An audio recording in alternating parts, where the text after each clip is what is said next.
Hello دوستو، السلام علیکم۔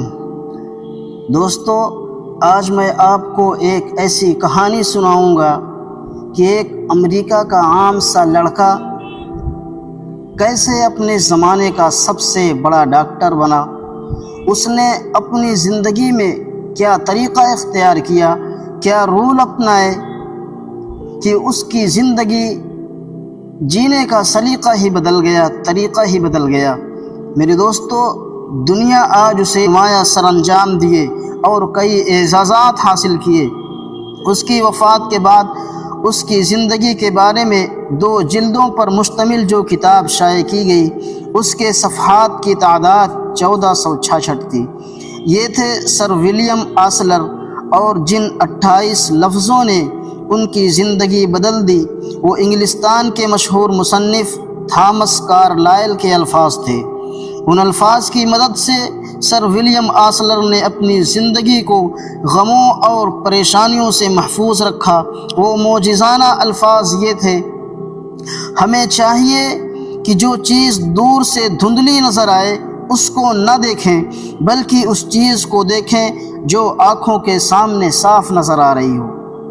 اس واقعے کے 42 سال بعد سر ولیم آسلر نے ایک تقریب میں طلباء کو خطاب کرتے ہوئے اس بات کو غلط قرار دیا کہ ان کے دماغ میں کوئی خاص خوبی ہے، اور کہا کہ میرے دوست جانتے ہیں کہ میں معمولی دماغ کا مالک ہوں۔ میری کامیابی کا راز صرف یہ ہے کہ میں آج کی دنیا میں جیتا ہوں۔ آپ بھی گزرے ہوئے دنوں کو بھول جائیں، ماضی کو باہر پھینک کر دروازہ بند کر لیں، ماضی کی طرح مستقبل کو بھی دروازے سے باہر ڈھکیل دیں۔ آنے والے کل کا آج کوئی وجود نہیں۔ آپ کی تمام جد و جہد کا مرکز آج کا دن ہونا چاہیے۔ جو شخص کل کی فکر کرتا ہے وہ اپنی توانائی برباد کرتا ہے اور اپنے ذہن کو طرح طرح کی اذیتوں سے دوچار کرتا ہے۔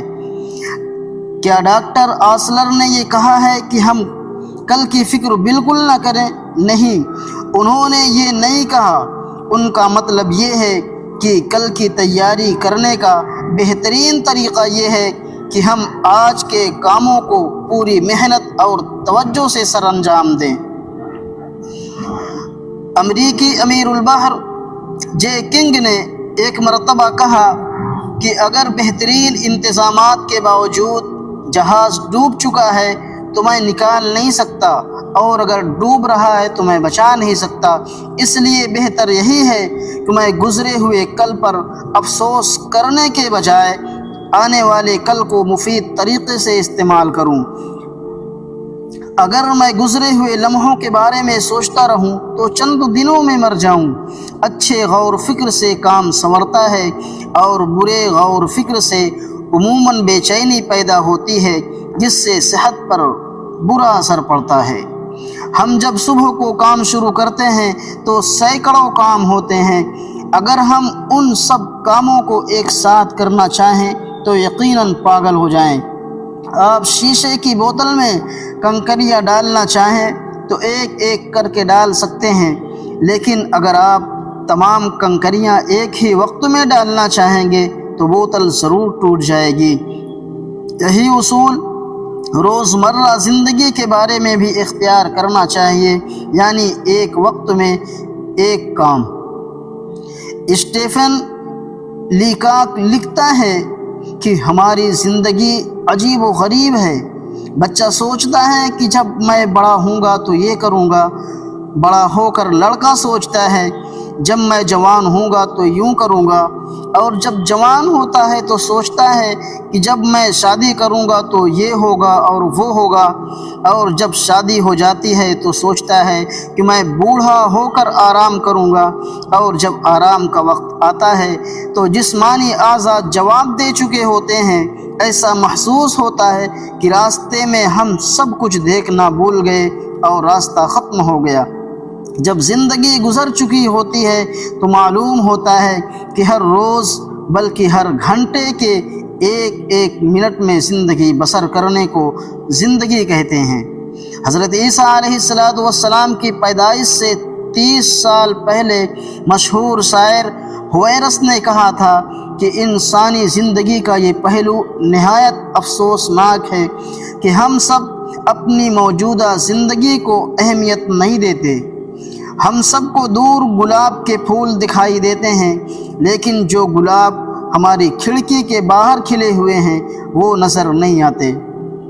ایڈورڈ غموں اور پریشانیوں کی وجہ سے قریب ہلاک ہو چکے تھے۔ جب ان کو معلوم ہوا کہ ہر گھنٹے کے ایک منٹ میں زندگی بسر کرنے کو زندگی کہتے ہیں، تو ایڈورڈ نے غربت میں پرورش پائی۔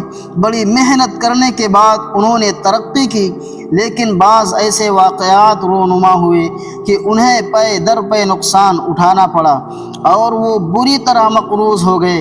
ان پریشانیوں نے ان کی صحت برباد کر دی اور وہ بستر پر پڑ گئے۔ حالت اتنی بگڑی کہ ڈاکٹر نے یہ فیصلہ سنا دیا کہ 2 ہفتے سے زیادہ زندہ نہیں رہیں گے۔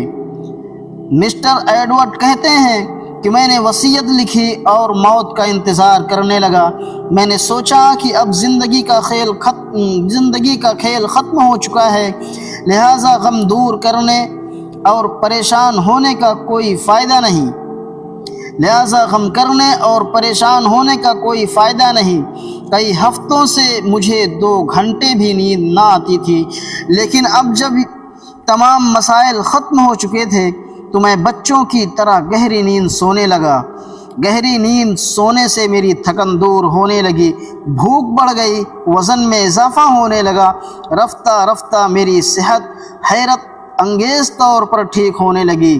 6 ہفتوں میں میں دوبارہ کام کرنے کے قابل ہو گیا اور میں نے کام شروع کیا۔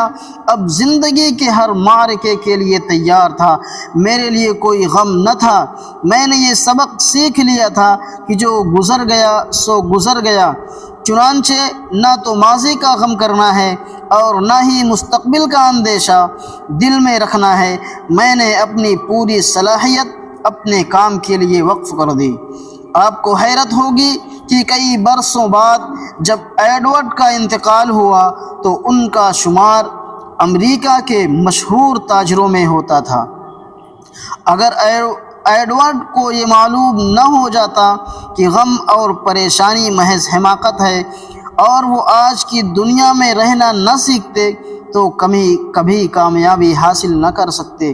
کل کے بارے میں کوئی بات طے نہیں، کل کسی کو نظر نہیں آ سکتا اور نہ کل کے بارے میں کوئی پیش گوئی کی جا سکتی ہے۔ لہٰذا اگر آپ چاہتے ہیں کہ فکر اور پریشانی آپ کے قریب نہ آئے تو آپ سر ولیم آسلر کے طریقہ کار پر عمل کریں، یعنی ماضی اور مستقبل کو دروازے سے باہر نکال دیں اور آج کی دنیا